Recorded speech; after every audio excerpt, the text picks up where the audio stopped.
Hey guys, it's SlaveToTheGames, and I'm here with week 8 of the Scum patch notes, and this time we actually have patch notes. I'm also here with Kakudane. He's making a return. I asked him if he wanted to stop by, and he wanted to. Just so you know, Kakudane, the last 2 weeks there was actually no patch notes. It was Same. basically just progress reports. I'm sure, like you just said, you would have known that, but just to catch up, they've been working on the bow, vehicles, as well as the naval base and some other small things. But they ended up adding more this week, which is what we're going to go over. Since the hotfix for the 20th is a lot shorter than the actual patch note for the 19th, we're going to do that real quick. And that's basically they just fixed lag spikes from the issues from the update itself, an anti-cheat improvement, client performance improvements, and the ping lock increased to 500 on official servers. All of this is just basic, making small improvements. Now, the actual patch notes. The first one is, Jesus, an anti-cheat system update again. Another ping lock, but that was before they increased it to 500. It was previously set to 225. And then they have a blueprint system put into it. This one you might like or may not like. They're happy to introduce a new blueprint system for crafting items that will be used for building fortifications in the future. They also decided to do a small rework in the crafting system for the blueprints, mostly items that have usage. So basically, once you decide where you want to put the blueprint, you'll get something like, 1 second, I can actually show this. I have pictures being enabled now. Boom. Okay, not that one. That one. Here we go. You'll get something like this right here. This is going to show you an outline. Kakarani, I don't know if you can actually see because you're there, but what it does is it shows a blue outline of where you're going to place whatever it is you're trying to place. Have you ever played Ark?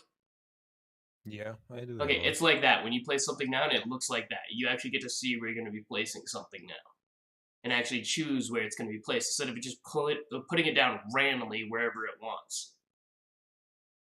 It also says you can see it's 30 units of rope. That little box will show you each possible item that can be used for the components of the recipe. For the shelter, you need 30 units of rope, and the items that can be used are these right here, which is some rope, string, improvised rope, tree bark rope, and I'm believing that's wire.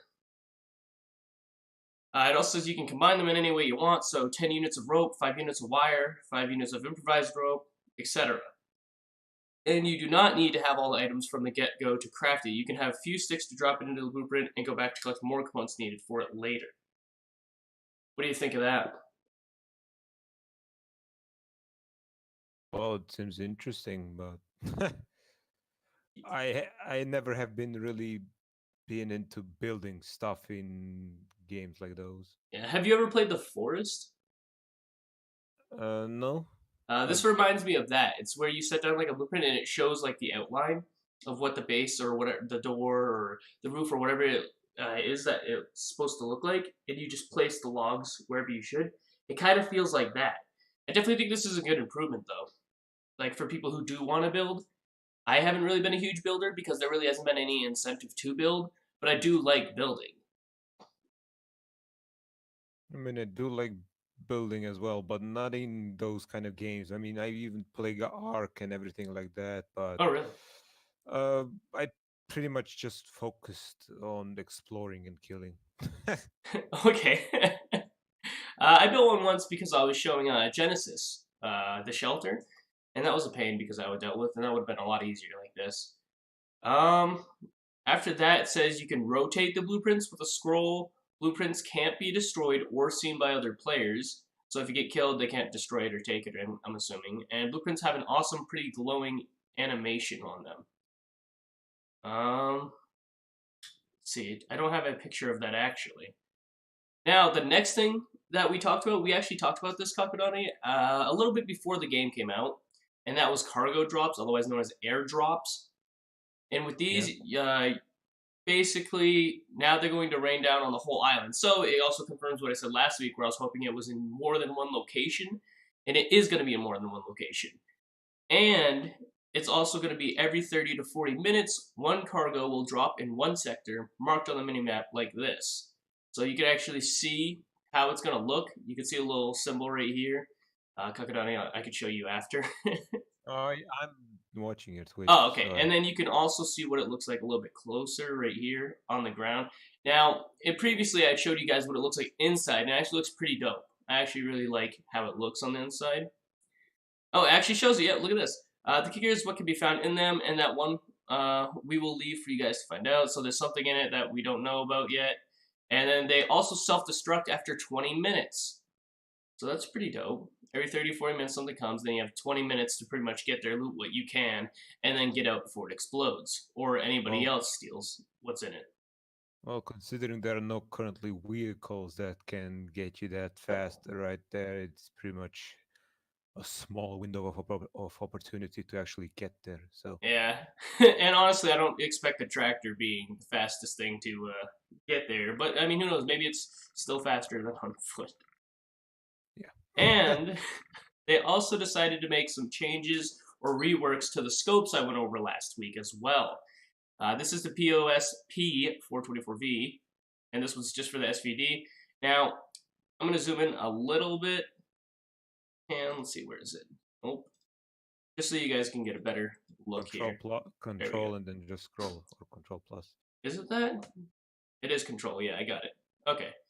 So basically this is what the SVD scope's going to look like. I don't really know the two side-by-side comparisons unless I actually put them side by side. I'm not really going to show that just because that's a lot of work just for looking at a scope. I'm definitely going to use it because the SVD is my favorite thing.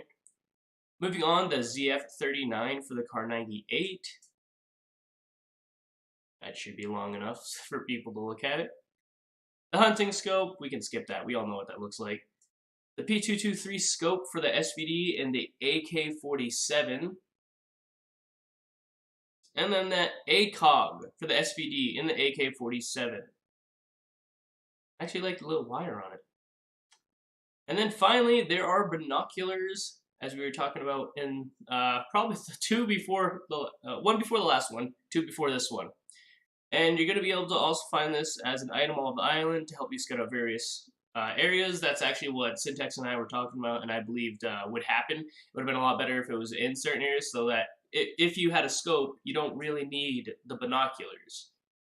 And at this point, Kakadani, to me, it feels like with the improvised weapons, with the binoculars, and certain things like that, it feels like it's being added when we don't really need it. I mean, I like it. Don't get me wrong. I like having binoculars. I like having different outfits and improvised weaponry and improvised clothing. But if you can find all these top tier guns, top tier outfits so easily at just one of the bases or bunkers or the airport, then what's the point of getting the improvised stuff, you know? Because you're only probably going to have it for a little bit at most. But, I mean, that's just my opinion. Finally, they added the M16A4. And I like that because I like the M16. Yeah, will it jam like a normal web, like the actual M16A4? I don't think any of the guns jam right now. Just so you know. In reality, that gun jams a lot. Oh, Jesus. It uses 5.5645 millimeter ammunition. I mean, you'll find it. You'll know what ammo goes to what gun, assuming you find it in the game. You can also find this in the military bases and underground bases, you know, just like every other gun in the game. Just pointing it out. They also did an armor rework. So basically, they said that we also did a little rework on our vests. We added more versions of them, differing in how efficient they are when soaking up damage. Each bullet has a certain amount of energy when it's fired. Bigger calibers have more energy, smaller ones less energy, and each armor has its property of how much energy it can absorb. Keep in mind that there is no set rule of how protected you are, as the bullet energy depends on a lot of things in Scum. From distance, weather, did it ricochet, did it go through a material before it hit you, etc. What they can give is that the values on point blank range of each gun, here below is the armor list, and here is the list of armors from the least efficient to the most efficient. So improvised stab-proof vest is the least effective vest. It actually shows stats for it. So energy absorption is 600. Energy absorption when damaged, when the item drops below 30%, is 300, so about half. Total energy absorption is 10,000. Sharp melee damage absorption, 50%. Blunt melee damage absorption, 20%. I'm going to assume that, yeah, when something's broken beyond 30%, it's half the damage that it absorbs, or energy. The stab-proof vest is the next one in the list. Huh. You know, I always thought that the stab-proof vest would only work for when you're trying to stab through something, you know? I never figured that it would actually help against bullets, so I always threw that away when I was trying to switch something out. But it's not like what I had wasn't better. This actually turns out to be good, because I always chose the best one anyways. Now, this one's total energy absorption is 20,000, and sharp melee damage absorption is almost 100%. It's literally one away. Blunt melee damage is 20%. The police riot vest is the one that I always switched out that one for. Has an energy absorption of 30,000 in total, and then it goes from 600 energy absorption to 300 if it's damaged. 99% sharp melee damage absorption, which is actually good because I thought that the stab-proof vest Kakudani would be the one that actually effectively stopped blades, whereas in the police riot vest wouldn't stop it as well. But I'm glad that it works that way. But although it's more of a tier system now, because now that I see the police one and then the police tactical, how the tactical one is 40,000 instead of 30,000. Now, like, I actually have confirmation that everything is a tier system. Where I don't know about you, but did you also think that different things did specific things? Like, I thought the stab-proof vest was best for when you're getting stabbed by something. Well, And then the military one was when you're getting shot at. Technically, the military ones have have more better Kevlar in it. Yeah. That might be actually thinner, but is actually way better than the normal police military vest. Yeah. I thought they were going for something to where, like, the stab-proof would be, like, effective against melee, and then the military tactical would be effective against bullets, you know? I thought they were trying to do, like, different, not class, but different, like, element thing, you know? If you're wearing a stab-proof, only a knife, only guns would be able to hurt you, really. If you're wearing military, only knives would be able to hurt you. I thought they were going for something like that. I'm glad that cleared up for me, though. Because I was running around with the stab-proof at one point, because I was like, well, I mean, I don't want to get meleeed. The next one would be the military ballistic vest, which has a 50,000 total energy absorption. I'm not going to go through each and every one, because it seems like the sharp's always going to be 99, and the blunt is the only one that's going up here, aside from the total energy and the energy absorption that you take for each hit, and then halved. Hard armor ballistic vest. Oh, damn, you know, the colors are actually different tiers, Kakudani. Did you know that? No. Yeah, look, when you see this, you can actually look at it. You'll see green, then it's blue, then it's black, then it's white, a grayish white, which is the heavy ballistic armor, which is 80,000 total absorption, and pretty much damn near, like, effective at blocking nearly all damage, pretty much. So if you want anything, go for that. Yeah. Yeah, basically go for that if you want to attack the, well, sentries? Yeah. Yeah. Yeah, I didn't actually know that each color was its own separate thing, you know? Unless they recently made it that way, and before it was just, it didn't matter. Going off that, they actually added a military helmet in. This one has 30,000 total energy absorption. And then the riot helmet now has different things. So energy absorption when damaged. Yep, we got that. 10,000 total. World War II helmet. 10,000. So it's the same thing as the riot helmet. Yeah, exact same stats pretty much. It's the exact same stats. We do not need to look at these, but pretty much it shows the whole entire list of the weapon energy list for like what it does at each range and then how much energy it takes. You can actually find this, like I said, right here is the link. I'll actually, post it below for those of you who are looking at this on YouTube. Going all the way past that long list. The naval base, finally. This is going to be more pictures on it and a little bit more information on what they're doing in the naval base, which, do you know a lot about it, Kakudani? What? The naval base. No, I actually heard you mention today, and that's pretty much the first time I heard about it. Okay, well, this is all new for you then. Basically, these pictures are showing the new place, which was supposed to apparently bring the airfield to shame.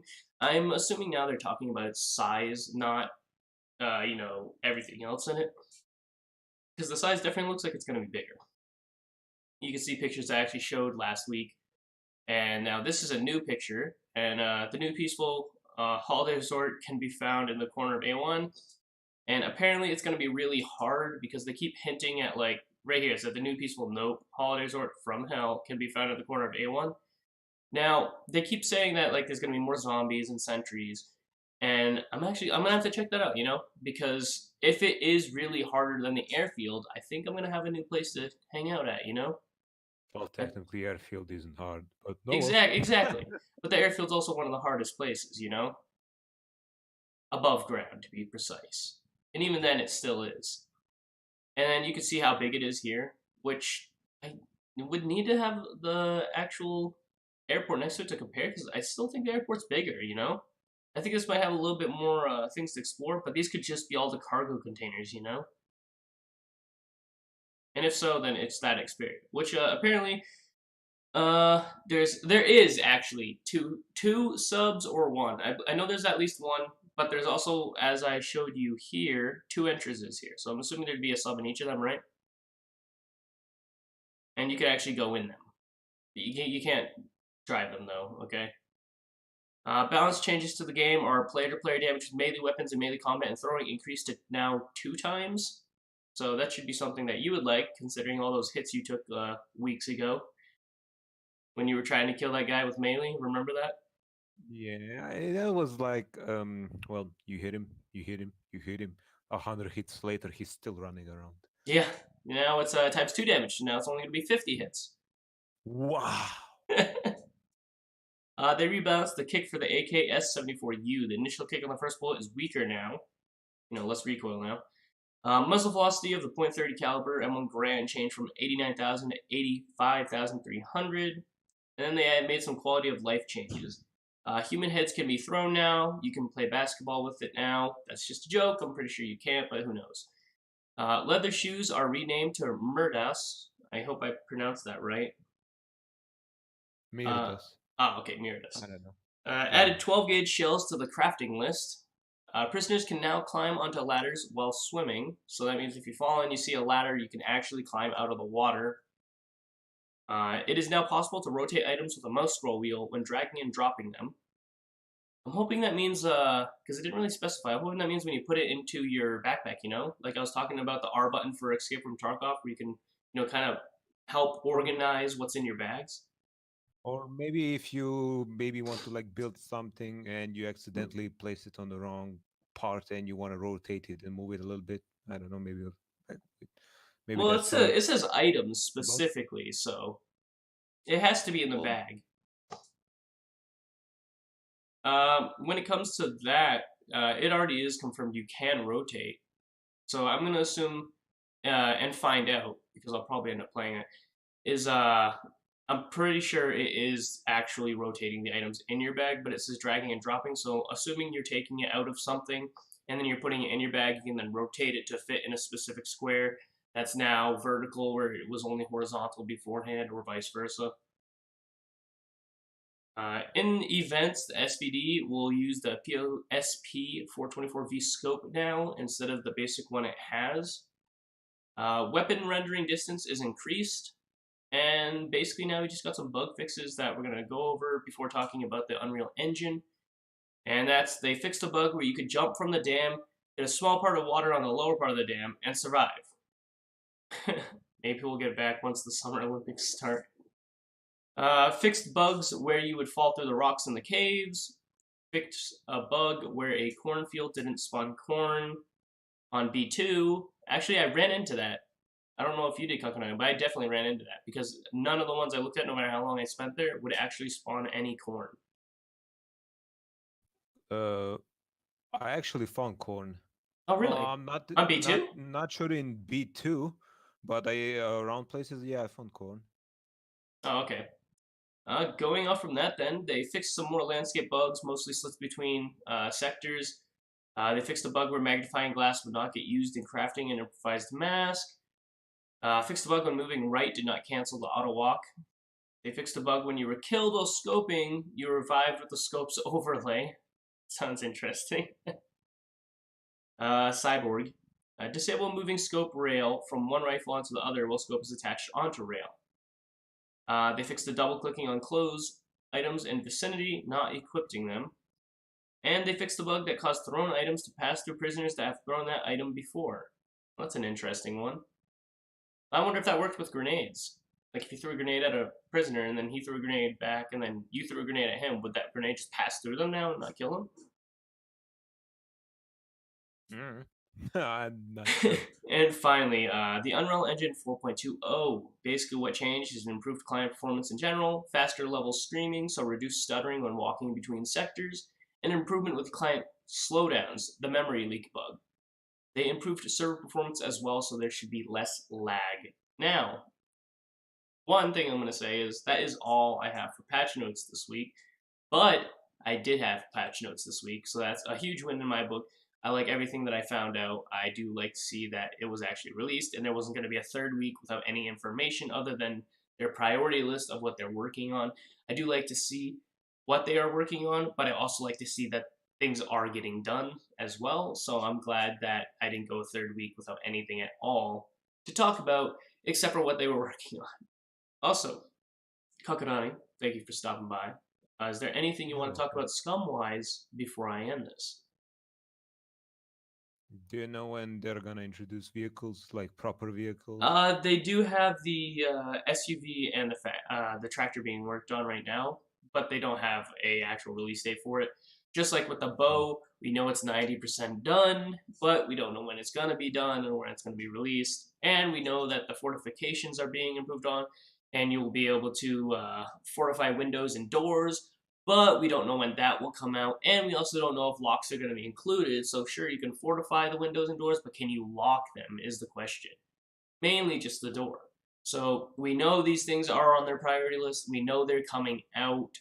We just don't know when. So unfortunately, we're going to have to wait.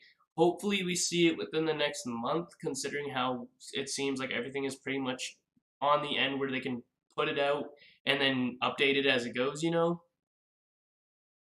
But that's all I have. Uh, I'm assuming that's all you have, unless there's any other questions you have that I can quickly answer. Well, you probably don't know the answer to this. Like, for example, is anything known about that huge base which was pretty much empty at the beginning at what's that? A at the C3, top Scum corner of map C3? C3. There we go. Let's At the see. corner of the C3 and D3, I think. Okay, let's see. Corner of C3 and D3. You said the huge place? Yeah, Circa. okay, C2 then, C2. Oh, C2. C2 and D2. Right The here? bottom, Oh, in the top right corner, that place, no, look at this. It's next to actually the opening lake. it. Okay, let's check it out next to the lake. Right here then. I don't really Yeah, where see. that black spot is. Oh, You just, here. The yeah, outpost? Okay, yeah, yeah. no, I Don't know actually don't what's know anything that, about but that. What are you it's trying to figure huge out? actually. It's huge and it's completely empty, but I'm just kind of curious Okay, you know when what? I'll that's actually gonna find go out there and anything about find that. out. Look up what's going on there. I may look up some things on the Scum website, see if I can figure out anything about it. Just to answer your question, see if they have anything on it. I do know, obviously, since they said it's an outpost here, it should be populated at least a little bit more than a regular town, like say here maybe. Yeah, but But it's for now it's completely empty to my knowledge. yeah, for now it's Even the. no zombies in there. Oh, there's So nothing there at all. nope. Oh, okay. No drop, no zombies, nothing. Oh, okay. Just structures and a lot of them. Oh, hey, you know, actually, we can see. Let's very quickly while we go through this. I'm actually gonna scroll down and find the airport. I want to compare this. Here I see the size difference. That's it. Did I already pass it? No. Okay, so it is after this. There it is. Okay. There. Yeah, it doesn't really look like it's wider than this, but really the airport only really has like right here in terms of like what you can Yeah. actually explore in there. Because this is just the actual airport runway, you know? These are the buildings. So being at like that tiny, it looks like this is actually bigger. Plus, it doesn't show the underground here that you can see here Yeah, which is and probably here. bigger. Yeah, it's definitely going to be bigger. So I definitely think the naval base is bigger than I thought. But like I said last week, I was expecting like a giant boat to be like right here or here. Like I Oh, wanted a they would giant boat probably add to one of explore. those, but I really hope still. so because that's what really got my attention. Submarine, not so much, but that yes. So no further ado, I know generally I've been keeping these short, but that's just because I don't want to drag them on forever. I want to be able to give you guys the facts, the information, and then let you guys do what you're going to do with it. Thank you guys for stopping by. Thank you, Kakudani, for stopping by. And also, don't forget to leave a like and subscribe if you're watching this on YouTube. If you're watching on Twitch, or if you do want to come out and see when I do stream on Twitch, which is generally every single day except for Fridays. I do sometimes stream on Friday, but it's when I play D&D, so I most likely won't be streaming at all on that day. Anyways, thank you guys for stopping by. I hope you enjoyed it. I'll see you guys next week and every day on YouTube when it comes to my other releases. You guys have a nice day. Bye.